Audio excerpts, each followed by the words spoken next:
Now to the White House. There's a new report about U.S. troops being removed from Afghanistan in August of 2021. It says the process should have been handled differently. ABC's Mary Bruce has the details. This morning, the White House is defending the chaotic end to America's longest war, acknowledging after scenes like these, thousands rushing to flee Kabul, and the attack at the airport that killed 13 U.S. service members, that the U.S. should have started the evacuation sooner.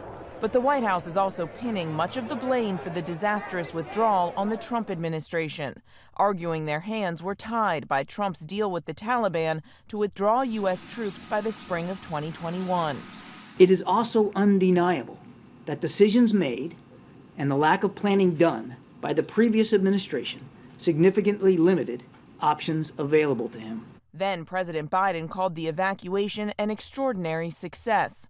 The White House still defending it now. So for all this talk of chaos, I just didn't see it. Not from my perch. It was tough in the first few hours. You would expect it to be. At the time, the administration was stunned that it took just 11 days for the Taliban to regain control of Afghanistan. But the report says the U.S. now thinks it was inevitable, that there was no scenario except a permanent and significantly expanded U.S. military presence that would have changed the trajectory. What is your message to the veterans, to the families of the fallen, who may read that and wonder, what was the point?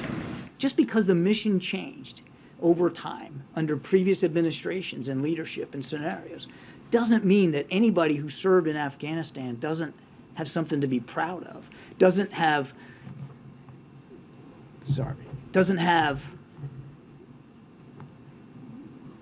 service to this country that they can take with them the rest of their lives.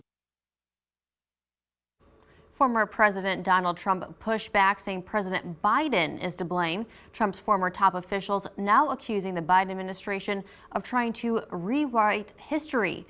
When pressed, the White House is very clear. Despite laying much of the blame on Trump, they say Biden is commander-in-chief and he bears responsibility.